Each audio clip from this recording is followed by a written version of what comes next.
Hello everybody and welcome to this video. It's the continuation in the series on Jane Eyre. Everything comes from Mr. Bruff's Guide to Jane Eyre, written by Kerry Lewis. Follow the links in the description to pick up a copy.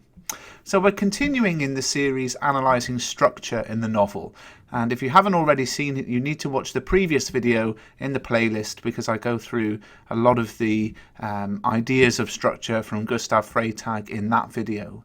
And what we've said is that the best way to analyse the structure in Jane Eyre is to actually analyse the structure by setting, so to look at the different settings and how Freytag's pyramid applies to those settings.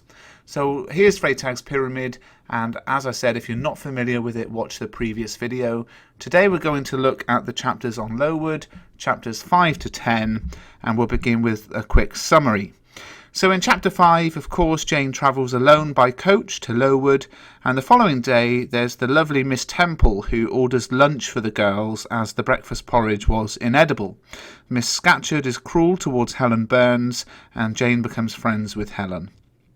In chapter 6, which takes place the next morning, the water in the pitchers is frozen, the portions of food are too small, and Miss Scatcherd flogs Helen for having dirty nails. Helen tells Jane that as a Christian it's her duty to bear punishments and to love her enemies, but Jane disagrees.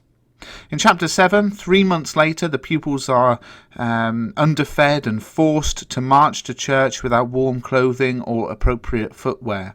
Mr. Brocklehurst visits the school and he orders Jane to stand on a stool, and announcing that she is a liar, remember Mrs. Reed had told him this, he forbids everybody to speak to her. But Helen consoles Jane by smiling. In chapter 8, at the end of the school day, Helen comforts Jane.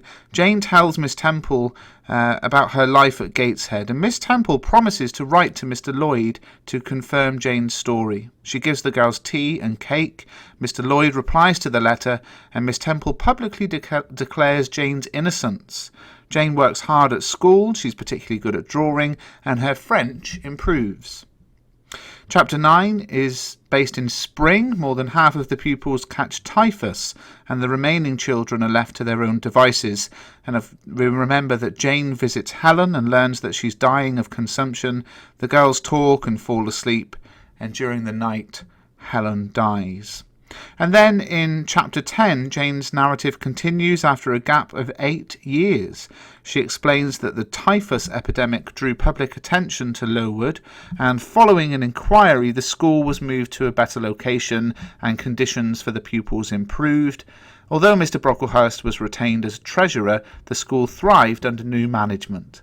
Jane took advantage of her education and remained as a teacher, and Miss Temple's marriage prompts the restless Jane to advertise and accept the position of governess at Thornfield Hall.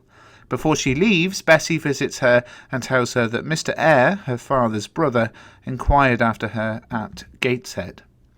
So what about applying Freytag's pyramid to the Lowood School chapters? Well, the exposition is where we are introduced to school life and its inhabitants.